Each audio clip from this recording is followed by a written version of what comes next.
Sound pollution నివారించే దిశగా నిజామాబాద్ జిల్లాలో బైక్లకున్న సైలెన్సర్లని తొలగించారు. నిజామాబాద్కి సంబంధించిన ఏసీపీ ఉన్నారు వాళ్ళు. సార్ చెప్పండి, ముఖ్యంగా నిజామాబాద్ జిల్లా కేంద్రంలో పూర్తిగా వెహికల్స్ కానీ సంబంధించి సైలెన్సర్లు తొలగించారు. అసలు ఆ సైలెన్సర్లు ఉండడం వల్ల ఏం నష్టం జరుగుతుంది? పొల్యూషన్ అయితే కంట్రోల్ చేయాలంటున్నారు, ఎలా? అయితే సైలెన్సర్ వాస్తవంగా కంపెనీ నుంచి వచ్చినప్పుడు ఇలాంటి ఎక్కువ శబ్దం వచ్చినటువంటి సైలెన్సర్ ఉండడం లేదు. కానీ బయటకు వచ్చిన తర్వాత యువకులు ఏంటంటే ఈ అత్యుత్సవంతో ఈ వర్క్షాప్ల దగ్గరికి వెళ్ళి ఎక్స్ట్రా ఫిట్టింగ్ చేసుకుంటున్నారు.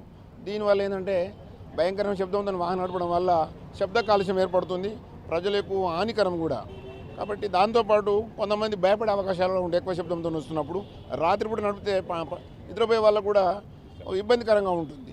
కాబట్టి దీన్ని అన్ని దృష్టిలో పెట్టుకొని మా సిపి గారు ఆదేశానుసారము ఇలాంటి ఎవరైతే ఎక్స్ట్రా పెట్టుకున్నారో వాళ్ళ సైలెన్సర్ని పీకేసి ఈ మరొకసారి ఏంటంటే హెచ్చరిక ఏంటంటే ఎవరైనా ఇలా ఎక్స్ట్రా సైలెన్సర్ పెట్టుకొని నడిపిస్తే మాత్రము అంటే అప్పుడు పైన వేసినాము, సైలెన్సర్ తీసినప్పుడు పైన వేసి చట్టపరమైన చర్యలు తీసుకున్నాము, పైన వేసినాము, వాళ్ళ పైన ఇంపోజ్ కట్టడం కూడా జరిగింది. కాబట్టి ఇంకోసారి ఇలాంటివి చేయకూడదని మేము కోరుతా ఉన్నాం. అయితే సార్ ఈ బైక్ల నుండి తీసేపించారు కదా, వాళ్ళు ఫైన్ వేశారు, బైక్ల నుండి తీసేసినవి తొక్కిచ్చినవి ఏం చేస్తారు? ఏం మామూలుగా డ్యామేజ్ అయిపోతాయి, ఇంకా అవి పనికి రాకుండా పోతాయి కదా. అట్లా మరోసారి ఒకవేళ ఈ బైక్లకు సంబంధించి మరోసారి ఈ సైలెన్సర్లు వేసుకుంటే వాళ్ళపైన ఎలాంటి చర్యలు తీసుకుంటాం?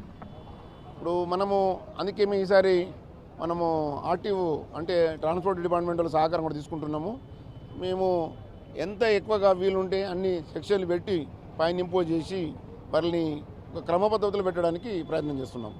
మొత్తంగా చూసుకోవచ్చు, నిజామాబాద్ నగరంలో పూర్తిగా ఈ సైలెన్సర్లు అయితే మనం రోడ్ రోలర్ ద్వారా తొక్కించారు. ఈ సుమారు 90 సైలెన్సర్లు ఉంటాయి బుల్లెట్లకు సంబంధించి, అదేవిధంగా ఇతర వాహనాలకు సంబంధించి మఫ్లర్స్ సైలెన్సర్లు అన్ని రకాల ఇక్కడ 90 వరకు ఉన్నాయి. వీటన్నింటినీ కూడా ఎందుకంటే వీటి వల్ల అతి ఎక్కువ శబ్దం వస్తుంది, శబ్ద కాలుష్యం అవుతుంది.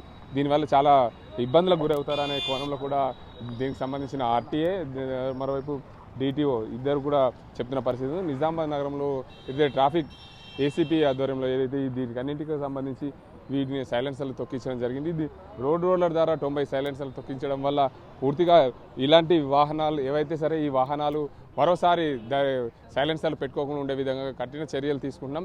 ఎవరైనా సరే ఇలాంటి ఈ సైలెన్సర్లు మరోసారి పెట్టినట్లయితే వారిపైన అత్యధిక కేసులు నమోదు చేసి మరోసారి ఇలాంటి ఘటనలు జరగకుండా చూసుకుంటామని చెప్పి ఏసీపీ చెప్తున్నారు. మొత్తానికి ఈ శబ్ద కాలుష్యం నివారణ కోసం ఈ నిజామాబాద్ పోలీసులు ప్రత్యేక డ్రైవ్ నిర్వహించి 90 బుల్లెట్ వాహనాలకు సంబంధించిన సైలెన్సర్లు తొలగించడం జరిగింది. ఇది ఇక్కడ పరిస్థితి. కెమెరా పర్సన్ అజీంతో గంగారెడ్డి, ఆర్టీవీ, నిజామాబాద్. మరిన్ని వీడియోస్ కోసం ఛానల్ ని సబ్స్క్రైబ్ చేయండి, లేటెస్ట్ అప్డేట్స్ కోసం వాట్సాప్ ఛానల్ ని ఫాలో చేయండి అండ్ లింక్ డిస్క్రిప్షన్ లో ఉంది.